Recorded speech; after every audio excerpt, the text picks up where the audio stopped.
सज्जन सिंह जी का नाम आते ही सर श्रद्धा से नतमस्तक हो जाता है। आज प्रत्येक वार्षिक निरंकारी संत समागम की भव्यता के पीछे एक धुंधला सा नूरानी चेहरा दिखाई देता है।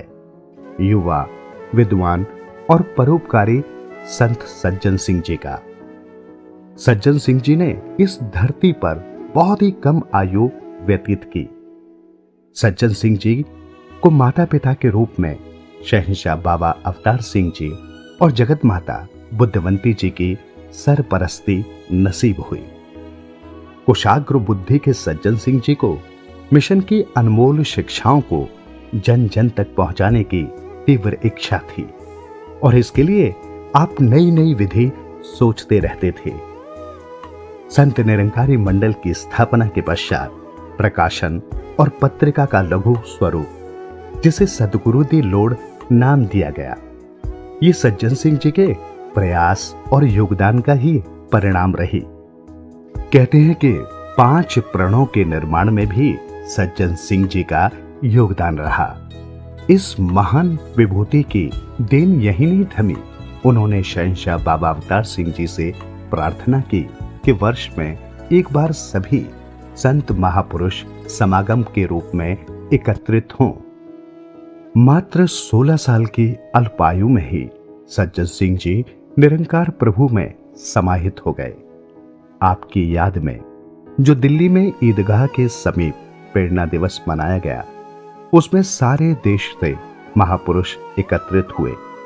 इस प्रकार ये प्रेरणा दिवस ही पहले संत समागम की नींव का पत्थर बना। इस अवसर पर कवियों द्वारा किया गया कविता पाठ भी आज के विशाल कवि सम्मेलन की देन रहा। दिव्य व्यक्तित्व के स्वामी सज्जन सिंह जी के अथाह गुणों को सीमित समय में नहीं माना जा सकता। सासंगत 29 अगस्त का दिन फिर हम देखते हैं हमारे मिशन के महान फिलासफर बाबा सज्जन सिंह जी, जो सासंगत बाबा गुरबचन सिंह जी के छोटे भाई शहंशाह जी के छोटे पुत्र थे। 16 साल 10 महीने 18 दिन की आयु केवल शरीरक लेकर आए, पर इस महान नौजवान ने जो आज के समागम है, आज का संत निरंकारी एडमिनिस्ट्रेटिव बॉडी मंडल के रूप में है।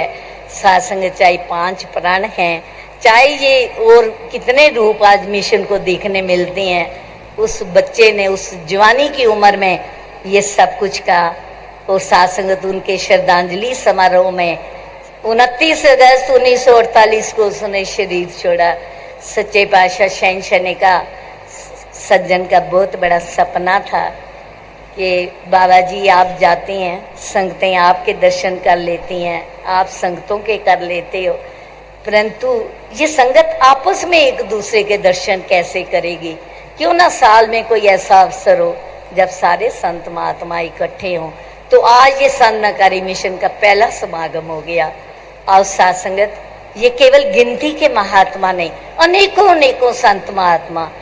सज्जन सिंह जी का इन्होंने जिक्र किया।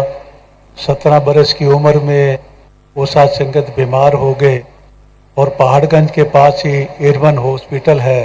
गोपाल सिंह जी प्रेमी, डॉक्टर देसराज जी, पूज्य प्रधान जी उन्हें साथ संगत हॉस्पिटल ले गए और वहाँ पर एडमिट करा दिया। कुछ दिनों के बाद शहंशाह साथ संगत देखने चले गए तो सज्जन सिंह जी की आंख में पानी आ गया। तो शहंशाह ने पूछा, सज्जन पीड़ा हो रही है, दर्द हो रही है? तो बच्चा क्या कहता है, जिन्हें 1943 से ही पिता को सतगुरु स्वीकार कर लिया था, कहने लगा, शहंशाह दर्द नहीं हो रही, पीड़ा नहीं हो रही, लज्जा आ रही है, शर्म आ रही है कि एक छोटे से अदने से गुरसिख को देखने के लिए शहंशाह बाबा अवतार सिंह को हॉस्पिटल में आना पड़ा। अब देखो, ये संस्कार बाबा अवतार सिंह महाराज ने बचपन में अपने बच्चों के जीवन के अंदर डाले थे। छोटे छोटे बच्चे गुरबचन सिंह जी, सज्जन सिंह जी जब आते तो बाबा बूटा सिंह पूछते, बच्चों रब कहाँ है? तो वो उछल कर उनकी गोद में बैठ जाते और कहते, बाबा जी आप ही तो रब हो, आप ही तो रब हो, आप ही तो रब हो। ऐसे संस्कार बाबा अवतार सिंह ने अपने 14 बरस की जिंदगी में साथ संगत पत्नी में, बच्चों की जिंदगी में डाले थे। और आज वही सारी लड़ी, चाहे बाबा गुरचन सिंह है, बाबा हरदेव सिंह है, माता सुविंदर जी हैं, अब साथ संगत सदगुरु माता सुदीक्षा जी हैं, वही लड़ी चली आ रही है जो साथ संगत हमारे परिवार को संभालने का प्रयास कर रहे हैं।